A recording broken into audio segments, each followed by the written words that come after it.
What's up, everybody? Welcome back to the Things You Don't Hear in Church podcast. My name is Ethan. And my name is Derry. Guys, check us out on all social medias. We're there on TikTok, barely actually, Instagram. You can find us there. You can message us. We'll respond. Mostly YouTube and Spotify and Apple Music. That's where our long form content is, as well as shorter videos throughout the week.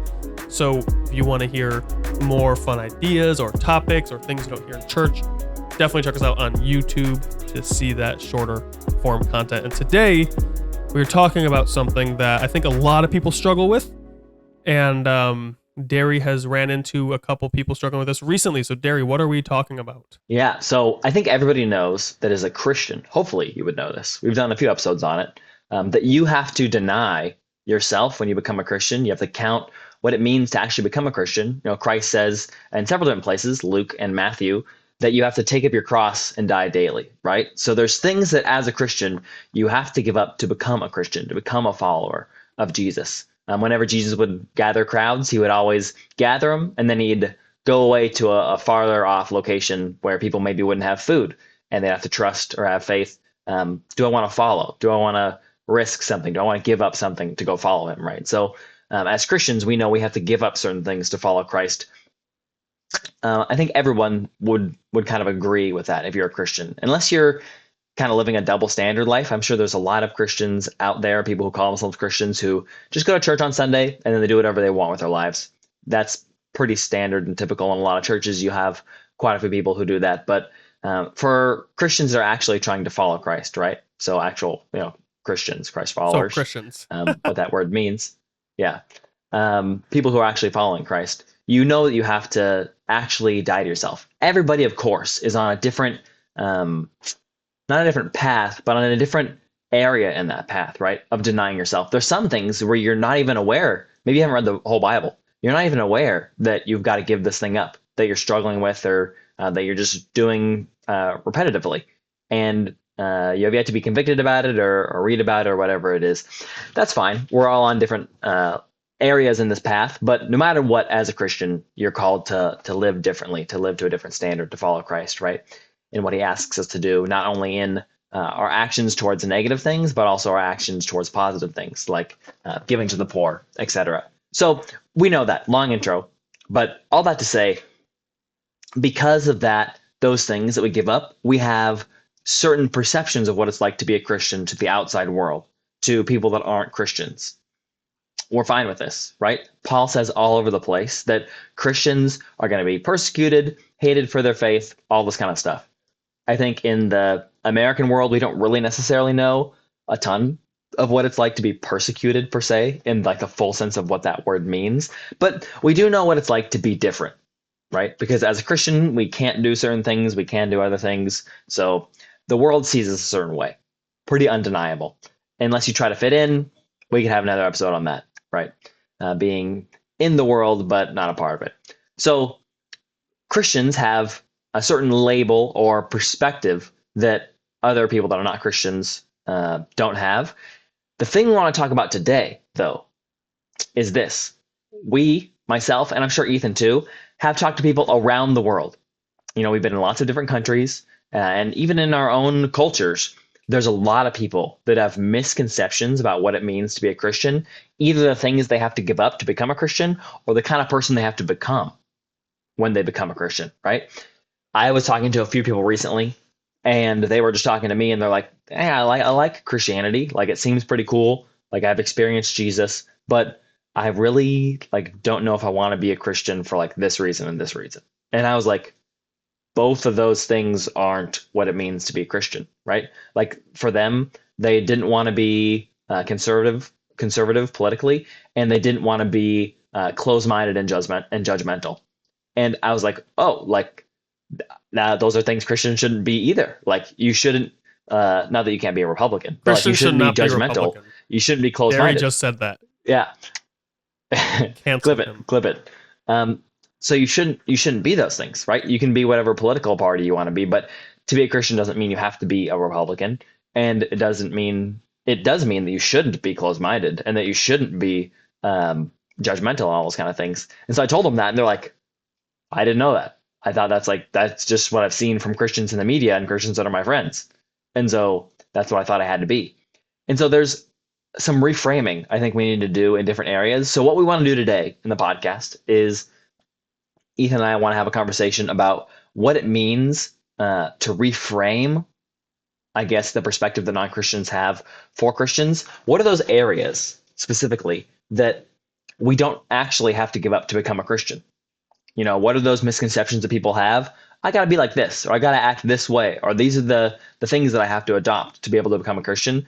There's lots of things they do have to do and adopt to become a Christian, but what are the things that they think they do that they don't actually have to? The misconceptions, like I've said a couple times. So, with all of that, Ethan, do you have anything to add before we get into these different topics?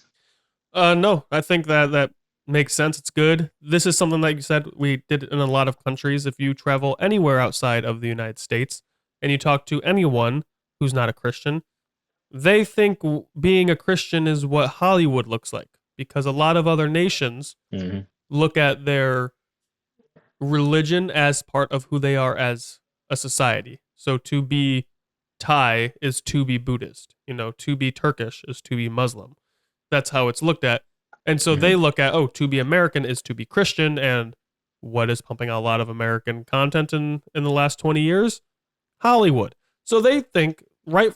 So with that perspective, they're like, oh my gosh, Christians are terrible people. They're okay with sleeping around. They're okay with partying and drinking. Look what's coming out of Hollywood. This is supposed to be Christian. And it's like, oh my goodness. No, you guys are sadly misunderstood and mistaken. So apparently we have some stuff like that happening in our own culture. And we want to get ahead of that before it gets worse. You know, it's probably already pretty bad. And a lot of people probably have already a lot of opinions. You know, if you are professing Christian and you want to raise your kids to be Christian, you can be called like indoctrinating or something like that. Or I saw one video on social media where this guy asked this woman, is it okay to transition children? And she said, yes. He's like, to Christianity? She's like, absolutely not. And, you know, it's like this weird, like anger against Christians, against religion, I would say Christianity specifically, where, there's preconditions. Like maybe she does understand what Christians are and she's like, doesn't like us for what we truly are. Or maybe she has a lot of preconceived ideas that make her biased against Christians before she really knows what people believe who call themselves Christians and who are true to the word. Derry, I did want to make sure you're recording on your end so we don't have to restart this whole thing over. I am, yeah. Okay, good. Praise God. Yeah. Be a bummer to have to restart. So that's all I have to say. Yeah. And the first topic we're going to talk about is politics, correct? Sure. First, I wanted to see if you have any personal experience with people either lately or overseas or in any area of your life in the history of being Ethan Peterson, where you've talked to people and they've had misconceptions about what it means to be a Christian. Can you remember any like evangelism moments where you're like, oh, you should be Christian? They're like, oh, I don't like this about Christians or whatever. Mostly overseas is my context of knowing that. Anytime I've met people in America who don't want to be a Christian, it's usually because they want to do their own thing and they just don't care. They're like, I'm not interested in it. You know, or they want to become a Christian, but they think they have to clean up their life first. So they're like, oh, I have to become a Christian. So maybe that would be it. Like, I have to be perfect first. I was just talking to someone the other day who was like, I think I want to become a Christian and take this seriously, but I need to quit all these other things before I jump in. And it's like, well, not really. You know, not yet. You know, and then if you, excuse me. So one hand, it's like, oh, I have to be perfect before I jump in. And then the reason is, I don't want to be a hypocrite, or I don't want to do this. I was like, oh yeah, that's a preconceived. That's a misconception. You're of a presupposition is exposed, and it's a misunderstanding of what it means to follow Jesus. Yeah, that's good. I think there's a lot of those misunderstandings theologically that people have, where they're like, oh, like I don't believe this, and so like I can't become a Christian or whatever. And those things I think are pretty easily fixed within people. I think the image of Christians socially is a little harder to repair because people they haven't just heard, oh, Christians believe this, which is easy to refute. You say, well, no, they don't. Or at least like not most Christians, right? Maybe like some cult or super fundamentalist Christians believe that. But mainstream Christians maybe don't. But when it comes to people seeing Christian action, so like seeing Christians, like you said, Ethan, trying to be perfect and then judging people for not being perfect, like that's something that's harder to repair, I think, because people have a felt experience of seeing Christians act that way. And so you just saying, well, you don't have to do that. Come to Christ. You have to clean yourself first. He's the one who cleans you up after you come to him, right? People hearing that sounds good, but it's a little harder to get past just because they've seen it in action from other Christians. So it's maybe there's some hurt there they have to get over. I'm not sure. But we can get to the first topic unless you have something else to say on that. I just remembered there was one time I was talking to a coworker, and I think this kind of applies. And I asked him why he doesn't go to church and he's not a Christian. He's like, "Oh, I like church," but he's like, he's like, it's just a good 2 hour emotional high, and then it's back to real life, and it's hard. And I was just like, oh my gosh, I was like so sad immediately, like heartbroken for him. I was like, dude, I don't know if you know what it means to follow Jesus, but like the Holy Spirit dwells inside of you and gives you joy. Yeah. Like church is not a 2 hour emotional high to hang out with your friends. This is like communing with God, and you can do it every day. And so I was like, oh my gosh, dude, you are so misunderstood. Like if you only knew, and we were only on like a 10-minute break, so I couldn't get into the depths of it. But that stuck with me for a long time where I'm like, do people think that that's what Christianity is? It's just we get together and have fun for 2 hours a week and then go about our life like everybody else? Yeah. That's what some people think and experience. Yeah. So we have 5 different topics, maybe more if we think of them as we go, but we want to talk about what the topics are, what they entail, and then maybe how we rehabilitate the Christian image from these, I guess, topics. Some of them are serious, some of them are not so serious, and are just kind of fun. But the first one I think is one of the most important ones, which is politics. And I think a lot of people that are not Christian, they don't have a ton of Christian friends that are just telling them the good news all the time. Maybe the only image of Christianity they're seeing, similar to our friends in Asia, who the only image of Christians that they see, because everyone is, Buddhist or Hindu or something, the only image of Christians they see is what they see on TV, and probably a pretty immoral picture, right? Maybe people in America or in the West that are our friends that are seeing a picture of what it means to be Christian is just whatever they see in the news. So, they're probably seeing prosperity gospel teachers that are just asking for money all the time. And there are not super, not awesome, right? They make fun of those people all the time. I see it everywhere online. It's either that or they're hearing the next presidential candidate or the next person running for Congress or for the House or for whatever local election using religion to sort of get more votes, right? A lot of people do this. It's just a very well-known political tactic. Politician, everyone. Yeah. You want to get votes, you got to make yourself likable to people, and people like someone who's religious most of the time, right? At least they used to. At least you can say it one time.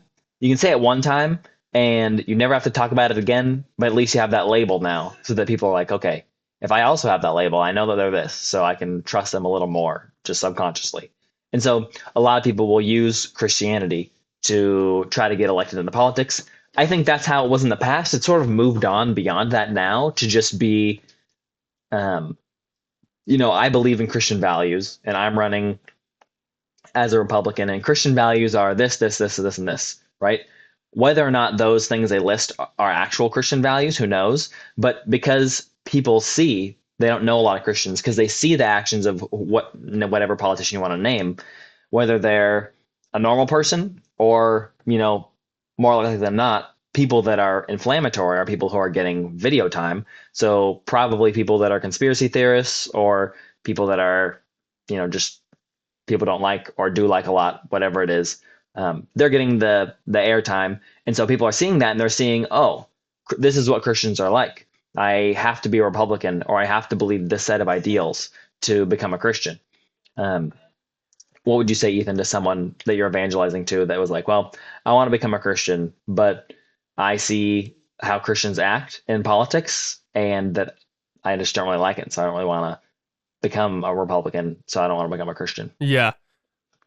First I'll say, you guys will have to excuse me. I'm getting over a cold, so I'm going to be hopefully not coughing a lot, but I might cough a lot. So I might talk slower and softer than usual, which is not what I like to do. See, I just coughed right there. If someone didn't want to become a Christian because they don't want to become a Republican, I would wonder who told them they had to become Republican. That'd be my first question. Like, why do you think you have to do that? Now, I lean more right, so I would probably be like, I mean, it's pretty good. It's okay. It's not the end of the world. But I understand in culture and media loves to portray the other side with straw mans that are way extreme, that don't do justice to the like the most of the people in the political world are like moderately like there's like most people who are liberal are not the crazy left liberals that the right shows all the time. And most people who are right are not the alt-right people who want Christian nationalism and think Or Donald Nazis. Trump is like, yeah, from God himself from Chronicles, right? That's Hmm. not most people. And so I don't think so I think we're dealing with extremes and they're looking at the extremes like, oh, is that what Christians are like? And I would just say, dude, immediately no. Like, isn't that a meme from a long time? Immediately no. Immediately no. Kim K or something like that. Is it? That sounds I familiar. think it's Kim Kardashian. Oh yeah, yeah, yeah, yeah, yeah, yeah. Immediately no. Immediately Yeah. no. And it's like, We should bring that yeah, back. I love yeah. that. But it's like, oh man, dude, like, do you really think to be Christian is to be Republican? Because that is a very bad conflation that's gonna ruin you. And a lot of Republicans think it is. Like, oh, of course I'm going to heaven. I'm a Republican. It's like, oh my gosh, dude, chill. Like, Hmm. Jesus is not so interested in our political party as he is his kingdom, you know? Hmm. And if you look in the Bible, Jesus called Gentiles and Jews completely opposite sides of the racial spectrum as far as like that day and age went. There's like Gentiles hated Jews, Jews hated Gentile, a lot of racism. God called them both to follow him. God called Peter a zealot and Matthew a tax collector. Again, completely opposite sides of the political spectrum, and said, hey, both follow me. So everyone from every political spectrum is welcome to follow Jesus. And I would just say, hey, if you want to follow Jesus, you can. You don't have to become Republican. What you have to be willing to do is give up your ideologies to align with the ideologies of the Bible. So, if that means standing up for the life of unborn babies and that makes you feel like you're Republican, then maybe in your view, you might have to adopt some more Republican ideologies.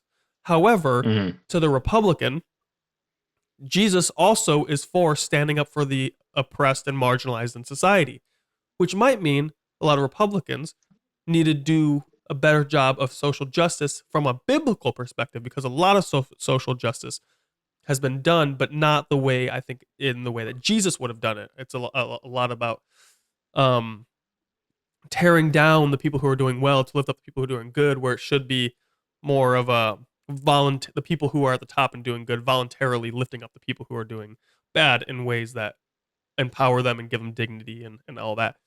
So there's room for everyone in the political world to become more like Jesus, and we have to adopt views that might be more liberal or more Republican because Jesus is not one or the other.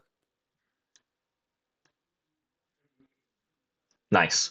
What would you say to someone who, let's say, we're you're in an evangelistic experience? What would you say someone that you're evangelizing to, and they're like, okay, I understand what you're saying. Like, I don't have to be Republican to be Christian, but why is it that the image of Christians that I see online is just like whatever's in politics or like these prosperity gospel teachers? Why is that all that I'm seeing? I would say If that's not truly what it means to be a Christian. yeah, I would say probably objectively most Christians are Republican, and so it's just like Hmm. like I haven't done the studies, but it's like if you did this poll of how if you like polled liberals, how many of you are Christian? Polled Republicans, how many of you are Christians? I would be Christians in yeah, America, yeah. right? I'd be shocked Yeah. if there were more liberal Christians because Yeah, I would be too. there's just like a lot of people are one policy voters and one policy decides where they land. Sure. And in our cultural Sure, sure. moment when this is recorded in 2024, that cultural moment is like abortion, right? For a lot of Christians. Hmm. So for Right. Christians, they'll be like, "Oh, which party is anti-abortion? That's where I'm going to vote." Hmm. And they're not looking at all the other things that are going on, like maybe helping big Right. corporations and hurting other smaller countries and taking resources and stuff like that. Hmm. Yeah. I think the thing that I would say would be yes, there are Christians that are in politics and that are like political figures. And yes, there are Christians that are televangelists and ask for your money. But you don't have to be either of those things to be a Christian. You don't have to be super involved in politics. You don't have to be a televangelist. Like you can just be a Christ follower. You can give up the things Christ asks you to give up, but to be a Christian means to be in the kingdom of God. It means to be separate from both of those things. There's lots of things that Christians do that don't require you to be a Christian. And I think that's the kind of the misconception people get a lot of the time is like, I have to be this way if I become a Christian, Right. when you really don't. Yeah. Yeah. Yeah. And so I would just be like, hey, bro, you can be, and also you can become a Christian, then figure it out kind of later. Like, God will sort out your political True. views. Like, he's not intimidated by it. He wants you in the True. family, and he's going to teach you his ways. It's like if you get adopted. Like, Yeah. what do you got to do to become adopted? Well, you don't have to follow the house rules before you get adopted. You get adopted, and then you learn the house rules and you follow them because you've submitted to this father. And you learn to love them. Right? Yeah. You learn So- to love the ways of Christ. So politics, that's another thing with the Cool. whole Christian thing too, is I think, before I move on, if someone was like, oh, I don't want to become like this or this, I would just say, oh, you're kind of missing, and we don't talk about this enough in evangelism in my experience, is like, we're missing the reality of a new heart. Like, when you become a Christian, your heart changes and learns to love the ways of God, like you just said. And that's a huge part of being a Christian. So I think that would also help people if they can understand, like, oh, you'll have God will change your desires. So, and he'll give you wisdom and he'll give you tact. So you don't got like all these worries you have won't matter because you'll understand more. You're like, oh, I see. Yeah, very true. And there might be some things that people don't like about Republicans as non-Christians, that when they become a Christian, as God changes their heart, they start to see, oh, like I do agree with that part of what it means to be on the right more now, or to whereas I didn't before. It doesn't mean you have to be a Republican, but you can start to understand a little bit more why a lot of Christians are Republican, I think. Right. Yeah, God kind of changes your heart. But I do think that it is sort of a problem right now and this is where the how do we change people's perspectives kind of comes into this. And this might be kind of a conversation that we can't actually fix a lot. But I just wanted to see if we have any answers just off the top of our heads. How can we fix for people that image of like what it means to be a Christian is to be a Republican in America? Like, how can we fix that image? Because it seems to be so domineering in the media. Like, even the clip that we responded to maybe 2 months ago or something. I forget his name, the Charlie Kirk clip where he's like, I don't think you can be a Christian and not be a Republican, right? Because people that are not Christians see that clip and they're like, oh my gosh, like that's what it means to be a Christian. Right. There's one specific political commentator that I follow, who I like his politics, but he's an atheist, and he will do response videos sometimes to political figures, and the only response videos he ever does are only to like megachurch pastors that are trying to get people's money and are insane, and to like crazy like fundamentalist Christian, basically borderline like Nazi political figures, because that's all that he sees. You know what I mean? That's inflammatory. That's what the media is pushing out, and so that's the image that he's going to see of Christianity. Is there anything we can do, just like as individuals, to try to rehab that image of Christians for people? Or is it just going to be the way it is and we have to just meet people on the individual level and try to get rid of that staple, I guess? Yeah, I'd say the first thing is the individual level is the foundation. Because if you change a million individuals, you'll change the culture, right? But there's probably got to be macro ways. But I've heard of so many people recently, like, for instance, maybe Jordan Peterson or Joe Rogan or Elon Musk. You can tell which podcast I listen to based on those three names. But they said, they're like, oh, I used to be on the left, and then the line moved. They're like, oh, I guess for you guys watching, this is the left. So it's like, oh, I was on the left, and then the line moved, and now I'm on the center. And now the left looks at me and calls me a Republican. And they're like, no, I'm a Democrat. Like, I've been a Democrat for 20 years. Like, I've been liberal for 20 years. Just the line has shifted so much. And it seems that's like our politics have become so tribalistic that it's like, if you're not with us, you're against us. And so I don't know if there's anything we can do in the macro sense of trying to change people's perspective. Because the only thing I would say is like, yeah, you got to, I guess, like Christians who are not Republican have to make it known that they're Christians more and not Republican. But I would imagine their own, like if it was like the left, if you say you're a Christian, I have a hard time believing a lot of people are going to give you the airspace to explain how or what you mean, and they might just eat you alive and be like, "Oh, you traded us, you left us, you're this, you're that." Like, you follow Jesus, you're Hmm. not for women's rights, which they mean abortion. You need to, Hmm. like, you're no longer a part of us, and it's like, whoa, whoa, whoa, no, like, I'm down for like social reform, and maybe you're down for like, you know, more like medical, like socialized Medicare, school systems, and Hmm. and social justice, and maybe you're down for all of that, but then they're like, oh no, you're not really with us because of this thing, and it's like, it would really be Right. up to the liberal party in my mind, because I think Republicans and extreme Republicans probably do the same thing, like, they're like, oh, I'm a Christian, but I think we should stop taking advantage of smaller countries and taking advantage of them and taking their minerals. And it's Hmm. like, maybe people should get paid better than rather have a bunch of billionaires. They'll be like, well, they made that and they need that, blah, blah, blah, blah. And they'll just go off and they'll eat you alive too. So it's kind of like, okay, how do we handle that? Okay, so the next topic that I think people have a lot of misconceptions about around Christianity is fundamentalism. And we can talk about the definition of what fundamentalism is and all that kind of stuff, but just really quick, I think a good, like really simple explanation is people who are very, very, very not necessarily theologically, but socially conservative, right? Not even politically, but just in the things that they display socially, right? So possibly their open mindedness would be quite closed. Maybe the ways that they portray themselves would be very conservative. What they wear, what they listen to, their lifestyle, their moral choices that maybe are in those gray areas, right? Those things would all be very conservative, limited, whatever you want to call it. So people might see certain Christians, I think, in media, especially because those Christians are quite popular. You have all the cults and stuff like that in all the documentaries everybody's watching on HBO or Hulu or whatever. People might see Christians and be like, "Wow, I don't really want to be like that." Or they've met a Christian and they're like, "That person, like, just pretending like they're perfect all the time, was a hypocrite, and I didn't feel like I was accepted very much around them." Or they were just super close-minded. They didn't want to hear what anybody else had to think, and it was just like they were hunkering down in their own bubble, just hanging out with their own church friends and not trying to expose themselves to any other ideas. And so I don't really want to be close-minded like that.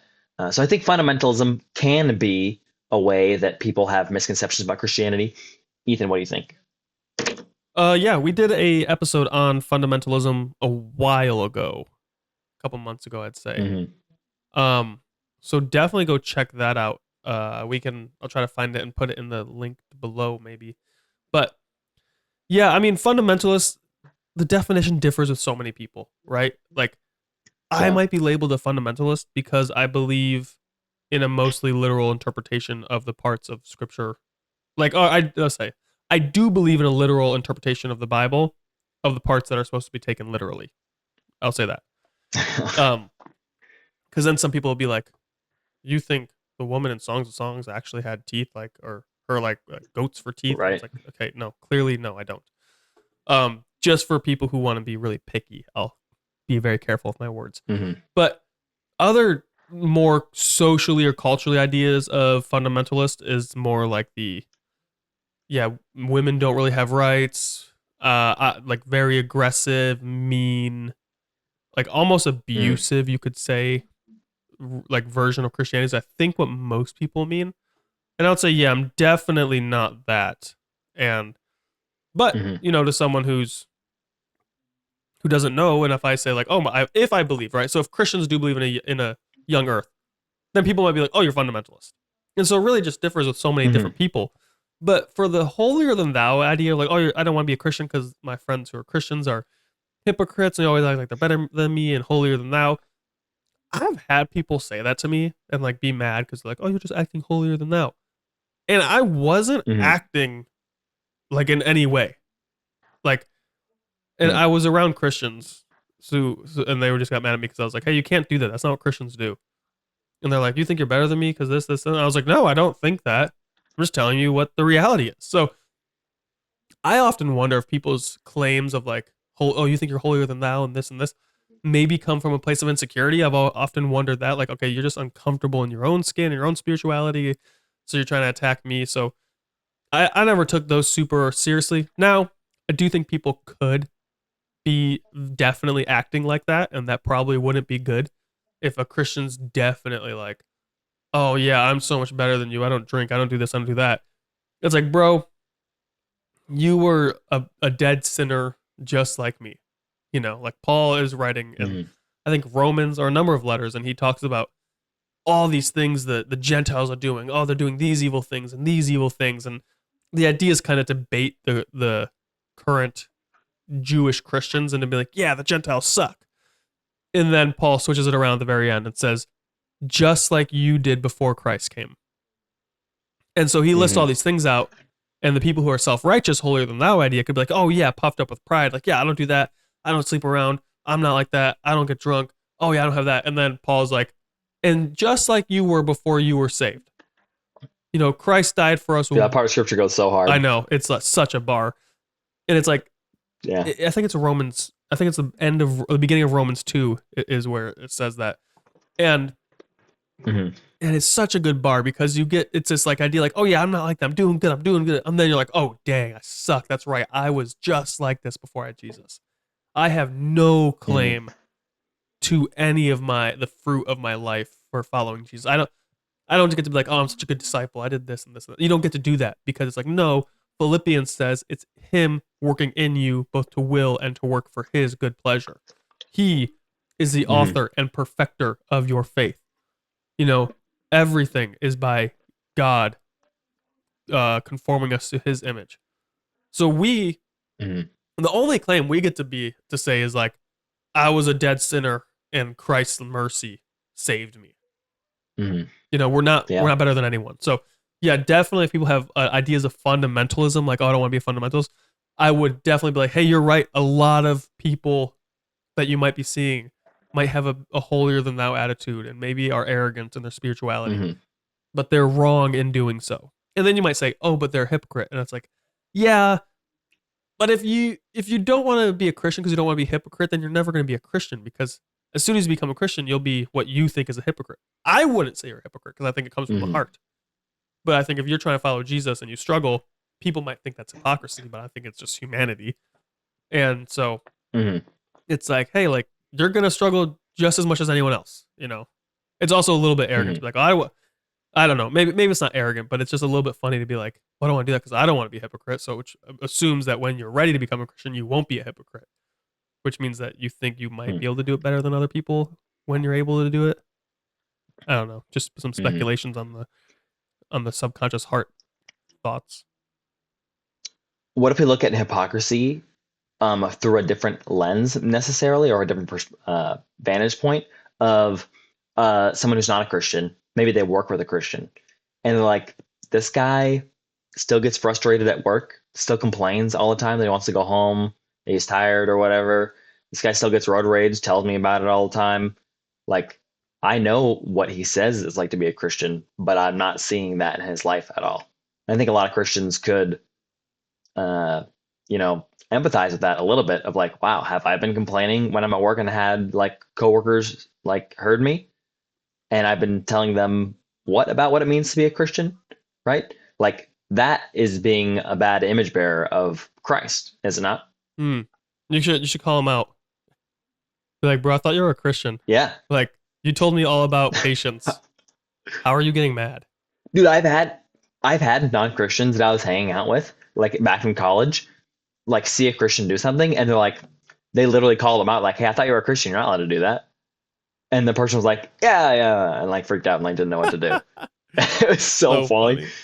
Yeah, Like some people are just super bold, so good for that yeah. person. I mean, But so some people definitely are either not self-aware at all or aren't taking their walk with mhm. God seriously, but maybe they're struggling and they're trying. It really depends on the character of the person that I wouldn't be able to know. If it's Sure, someone who's like sure. boldly preaching all the time and still doing that, it's like, okay, dude, you're clearly like passionate about this enough to tell me I should do it, but you're not walking it, so I don't want to listen to you. But if it's someone who's more humble and they're like, I'm trying to, I got mad and I just had to repent, and like, it's like, okay, that's different. You clearly are trying. Hmm. But Right. I mean, that's something that's like I am finding way harder than I thought is to like not conform to the culture of the office because like some of my coworkers complain and get mad at some customers, and I'm like, oh my gosh. Sometimes I slip in and I get frustrated, or like if I'm dealing with Hmm. a faulty AI system, which is the worst. I don't think getting frustrated at AI Hmm. is a problem, but it's like, what image am I Hmm. presenting? And I have to sometimes be like, all right, gotta be patient, gotta chill, gotta relax, you know. But I do Sure. think I do a pretty good job of representing the joy of the Lord. Because sometimes I look at some people who are Hmm. not Christians that I know, and I'm like, dude, you have like no joy in it. Like your eyes just look dead. Like I'm like, don't you want to enjoy life? Hmm. Like that's, I mean, what do you put your hope in? You know, like that's something I think about. But yeah, if you have coworkers that are professing to be Christians and they're not looking like Christ, just ask them, like, hey, I was thinking about this. And what you said sounded really interesting. And I think I might be open, but I'm kind of conflicted because you talk like this, but this is what you act like. And do it in a respectful way. Hmm. But maybe Right. it'll wake them up. And if you're the Christian listening Yeah. and you're the one, if you're listening to this right now and you're the Christian, stop. Yeah. That's how we rehab the image of what it means to be a Christian for a lot of people that have that misconception is the individual Christian. If you're being a hypocrite, if you're recognizing these areas in your lives and you're saying, oh, I'm a Christian, especially if you're outspoken, right? If you're a Christian and you're in the office and you've had discussions with your coworkers about why you're pro-life or why you're voting for who you're voting for, or um, you invited them to Easter service so they know you're a Christian or something like that. You know what I mean? What a lot of people do in their office. Um, and then at the same time, you're complaining and you're telling these stories about your bad behavior or whatever it is. Like Or you're not being gossiping. a good representation of what it means. Yeah, gossiping, super easy to do at work, right? Can't do that. Super easy. So I feel like as Christians, we have to, of course, there's grace for those individual times, but uh, that you slip up, you're struggling, whatever it is. But to have a lifestyle, a repetitive lifestyle of gossiping, of sharing these stories, of complaining all the time. Complaining is a huge one that people let slip all the time, especially at work. You know, most people don't want to be at work. And so it's really easy to complain about it, to complain about your boss, to complain about things being hard or whatever it is. And we need to do a better job as Christians of representing Christ well, and not complaining and not doing those things, right? Yeah, So definitely. I think the way that Christians rehab those things is we just change our actions. Yeah. For the Christians listening, I want to remind us, and this is reminding me because I can find myself complaining sometimes, mostly about bad drivers or slow drivers. Um, God killed people in the Old Testament for complaining. Now, Yeah. there's more to that. I know that's just a jarring statement that might be like, what? I thought God was good. I thought this. We're not going to get into the morality of God right now. They were complaining against Hmm. him when he saved their life. And they're like, I'm hungry. Or they're like, I don't want to follow Moses anymore. And it's like, you were just enslaved for 400 years and I just rescued you. And you're complaining about not having food and not liking your leader. Shut up. Maybe that wasn't God's attitude, but It's awesome. um, but Yeah. complaining is a very serious thing in Scripture because we have so much to be grateful for. You know, like I Yeah. wonder if it could be said that complaining is like the antithesis of worship or Thanksgiving. Definitely the antithesis of Thanksgiving. Mhm. But like Thanksgiving is worship. You're like giving thanks to God for what you have, and when we complain, we're forgetting. Like it's like you're going to complain about your job or your car. Meanwhile, it's like, well, God could take away both of those things, and then you'd be in a really hard situation. Like, Mhm. you know, it's like, look, complain about the person driving in front of you. God will be like, fine, you just don't have to ever drive then. Then you never have to complain. What if you're Literally. paralyzed? Then you don't have to drive. And it's like, whoa. I don't think God would do that necessarily. But we just got to have this perspective where we're really small and God is really merciful and loving to us, and we have so much to be grateful for. Mhm. Like I have right now. Like Very there's true. like Very true. there's a couple people living in this room I'm in. You guys think this is like, I don't know what you guys think this is, like maybe an office or a bedroom. This is where I live for 9 months. I have a small room with my wife. We don't have our own kitchen or living room. It's just the bedroom, little sink, little desk with some stuff and a mini fridge, and we have a tiny little couch. And when I first sat on it, it was the worst couch I've ever sat on. I was like, this thing sucks. This is the worst couch. It's pretty bad. I sat Yeah, on it. the worst. It's pretty bad. And I wanted to complain. I did a little bit, but then immediately after, I felt like the Lord was like, "You're the only couple with a couch. Like there's a Yeah. family with 3 kids that has a little bit more space than we have, but they don't have a couch. And I'm just like, wow, like that doesn't make any sense. Like sometimes I'm like, should I give them the couch? But now it's been like 7 months. But it's like, Hmm. wow, like we are the only ones with a couch. Praise God, we have a couch. I'll sit on this uncomfortable couch. I have a couch. Yeah. I could have nothing. So I'm like, oh, sweet. Hmm. So gratitude just like changes a lot. It makes life lighter, makes the trials of life easier. Yeah. I just went through a crazy, I'm sorry, I'm going on a soapbox about Thanksgiving and gratitude, but This is good. Keep going. I just had a crazy debilitating poison oak reaction a couple of days ago where I had to miss like basically 10 days of work. It was the worst. And my face was puffy and everything was itchy from like my knees to my forehead was just inflamed and red and itchy. And it was bad. And I remember like one of the worst days. I was just praying and I was kind of like, God, like, please just take this away. Then I had this thought and I was like, I could be in the hospital.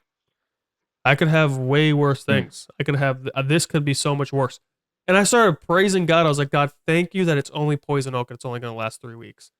Maybe at most. Thank you that's only going to last 2 weeks. Thank you that I have the vacation days at my work to still get paid for this. Thank you that I have a loving wife that's attending to my needs even though she's busy. Thank you that it's just poison oak and I'm going to You be had 10 vacation days? My boss gave me the vacation for well, I didn't take 3 of them. 3 of them I was like don't pay me for those. Basically it's like the rest of Okay. this year and all of next year. So it's kind of like Wow. I had to use Pretty some good. from next year. So it might bite me later, but like I'm like I need to Yeah. get paid, you know. Next Sure. year I'd be better at sales, so Sure. whatever. So I make bigger Yeah. commissions. So if I miss work, Cool. it's fine.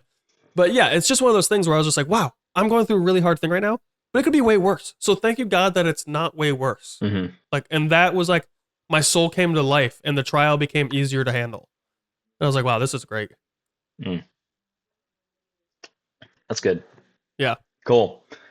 Anything else on hypocrisy or fundamentalism before we move on to our last 2 topics? No, I think those are that good. pretty simple. I'm content. I always have Yeah. way more to say than Cool. I ever think I do. I think, yeah, work ethic is one other one that I think Christians do a bad job at when it comes to being hypocrites, right? We see a culture and it's so easy as human beings to just fit in, right? To just gossip because people are gossiping or complain because people are complaining or, not work unto the Lord because other people aren't working unto the Lord, right?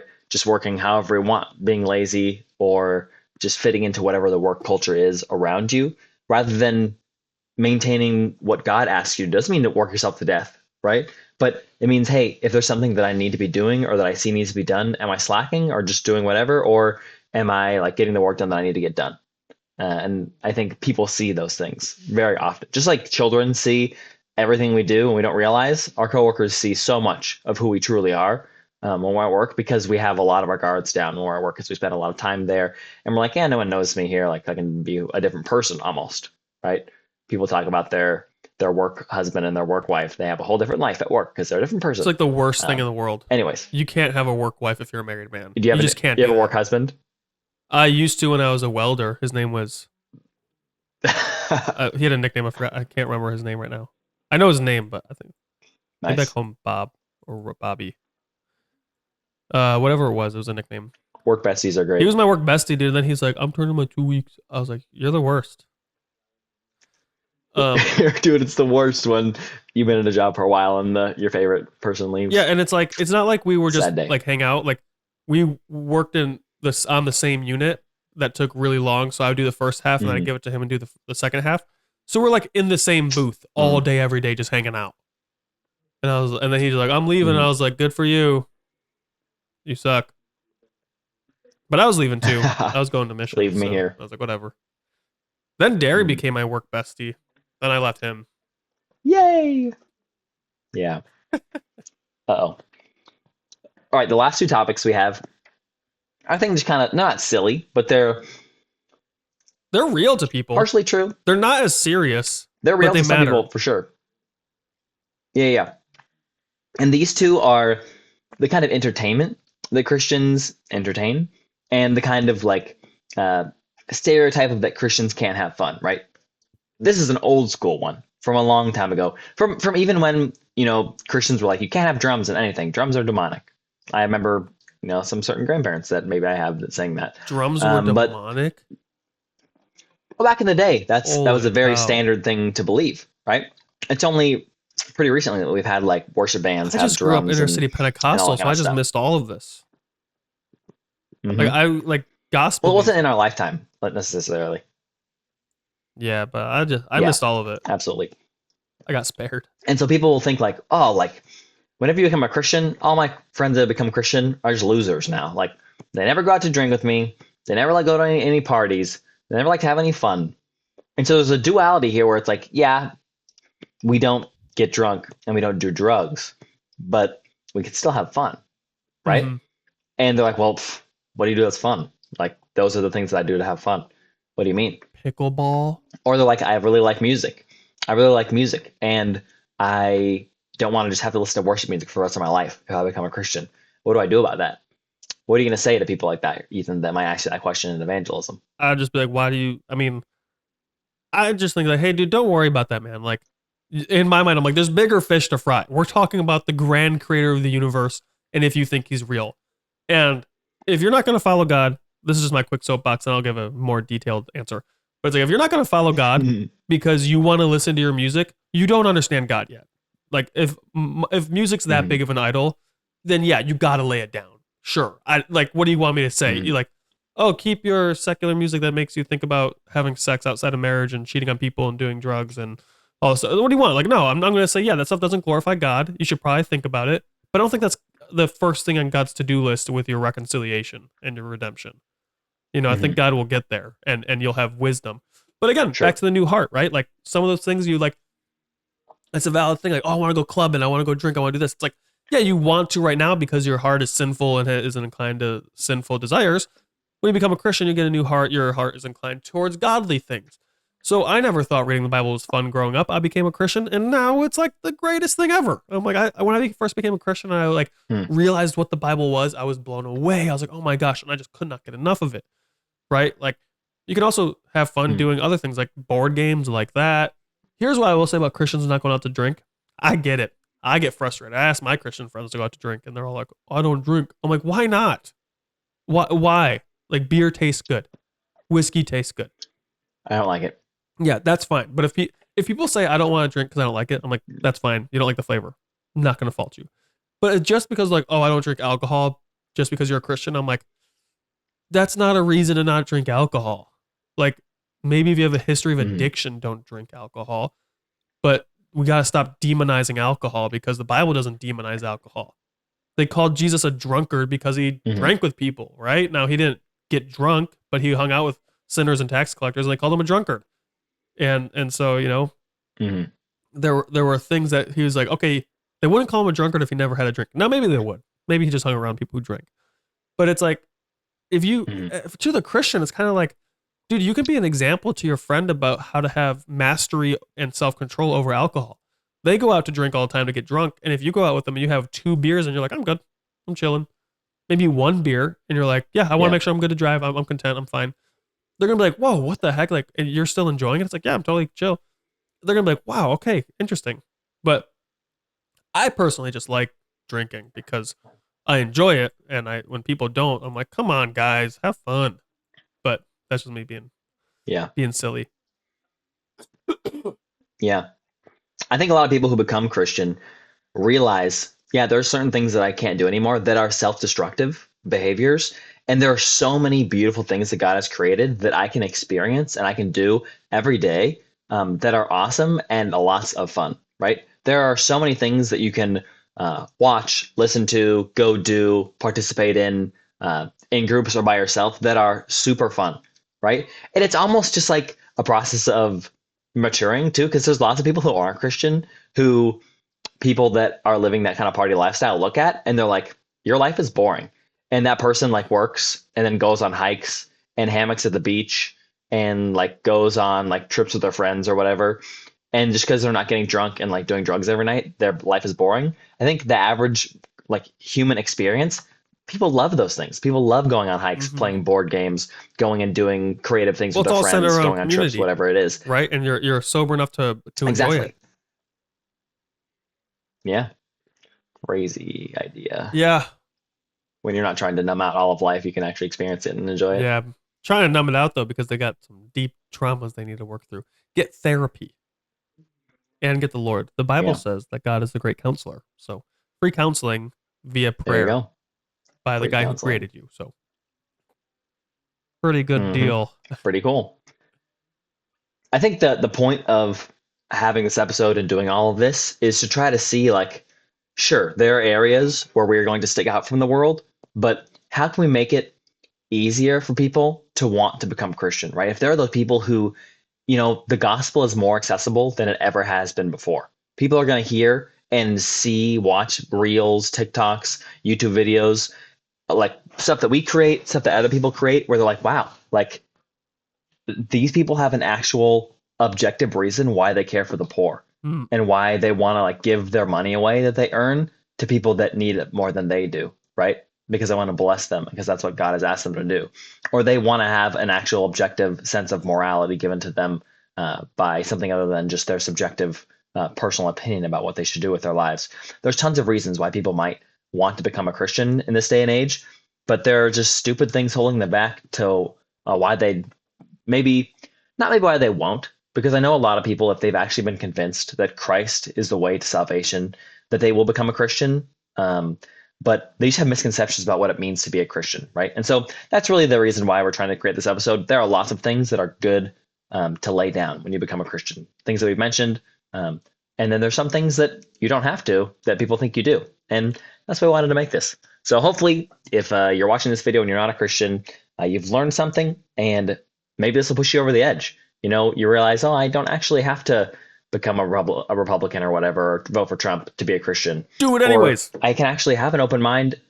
I can actually have an open mind, and I can learn about other cultures and other religions, and it doesn't have to scare me. It doesn't have to be something that's like off limits for me to look into these other things. It doesn't mean you believe them, right? But if you really truly are seeking the truth is not going to be afraid of something that's not true. So you can look into other things and have an open mind. Of course, it depends on what you mean by an open mind, but generally, Right. you can still have fun, all these kind of things, right? So hopefully, if you're that person, this will bring you a little bit closer to accepting Christ. It is totally worth it. And if you're a Christian that's watching this and you think, I actually disagree with some of the things that you said. I disagree with some of the things you said about hypocrisy or about entertainment or about fundamentalism or voting. We'd love to hear your pushback. Maybe if you want to come on the show, maybe we'll have you on. Yeah, any of those kind of things, we'd love to hear your responses from either side, Christian or non-Christian. If there's non-Christians out there and you're like, well, I don't want to become a Christian for this reason, we'd love to hear that as well. So if you're watching, we'd love to hear your responses, and we'll include you in a future episode. But Ethan, anything else you want to say?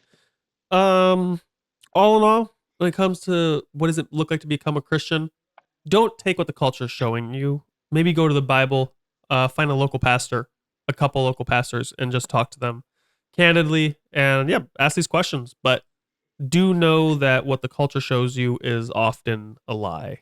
So find real Christians in your area, wrestle with it, but ultimately count the costs that matter. Don't count, do I have to change who I vote for? Do I have to give up drinking? I mean, maybe drinking is a good thing to count, but count, am I ready to lay down the rest of my life to commit to following the commands of Christ, despite how they make me feel? That's what you need to count. That's the question to ask. Yeah. And that will lead you on an amazing adventure. That will be, you will wrestle, you will fight, you will be frustrated, but ultimately when you surrender, you'll find life, and it's amazing. That's all I have to say. Mm-hmm. Heck yeah. Well, guys, thanks for listening. Again, you can find us on all the different platforms. We have lots of extra videos everywhere you can go check out. Make sure to like and subscribe, and we'll see you next time. Shoots.